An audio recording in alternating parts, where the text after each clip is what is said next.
Hi everyone. Yesterday grocery வாங்குறதுக்கு கேளுக்கு போய் எடுத்த மினி விலாக் தாங்க இது. நான் வந்து க்ரோசரி வாங்குறலாம் எடுக்க முடியல, மழையாக இருந்துச்சு. அதோட கடைக்கு சாப்பிட வந்துட்டேன். அந்த அண்ணா வந்து நமக்கு சேமியா பாயாசம் செஞ்சுருக்குன்னு கொடுத்துருந்தாங்க. பாயாசம் உண்மையாக நல்லா இருந்துச்சு. வீட்டில் வந்து வேறு மாதிரி செய்வாங்க, இவங்க நல்லா டேஸ்டியாக கட்டியாக இருந்தாங்க. அவ்வளோ ஸ்வீட்டாக இல்லை, நல்லா சாப்பிட்ற மாதிரி தான் இருந்துச்சு. அது சாப்பிட்டதோடு நம்ம ஆர்டர் பண்ண சாப்பாடு வந்துருச்சுங்க. நமக்கு என்ன சாப்பிடுனா நாசி பப்ரிக் ஐயா, அது சாப்பாடு வந்துட்டு சிக்கன்லாம் போட்டு செஞ்சுருப்பாங்க. சீ ஃபுட்லாம் போட்டிருக்கோம். நான் சிக்கனோடது மட்டும் தான் ஆர்டர் பண்ணியிருந்தேன். அதோட ப்ரோக்கோலி அதெல்லாம் போட்டிருக்கோம்.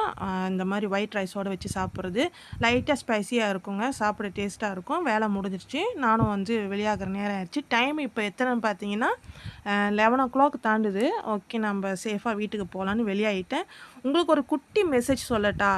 உங்கள் கூடவே நிறைய பேர் இருப்பாங்க. நீங்கள் எந்த ஒரு விஷயம் நல்ல விஷயம் பண்ணுறதா இருந்தால் உங்களுக்கு வந்து நெகட்டிவாக சொல்லுவாங்க. இதை பண்ணாத, சரி வராது, செட் ஆகாது, இது உனக்கு லாஸில் போயிடும் அப்படின்னு. ஆனால் யோசிக்க வேண்டியது நீங்கள் தான், முடிவு எடுக்க வேண்டியதும் நீங்கள் தான். நல்லா யோசித்து செயல்படுங்க. நீங்கள் வந்து சம்பாரிச்சா தான் உங்களுக்கு பணம். நீங்கள் இதில் இறங்குனா தான் உங்களுக்கு வந்துட்டு முன்னுக்கு வர முடியும். ஏன்னா எனக்குமே இந்த மாதிரி கமெண்ட்ஸ்லாம் கொடுக்குற ஆளுங்க நான் தள்ளி வைக்கிறேன். நீங்களும் தள்ளி வைங்க. என்னோடய சேனல் பிடிச்சா சப்ஸ்கிரைப் பண்ணிக்கோங்க.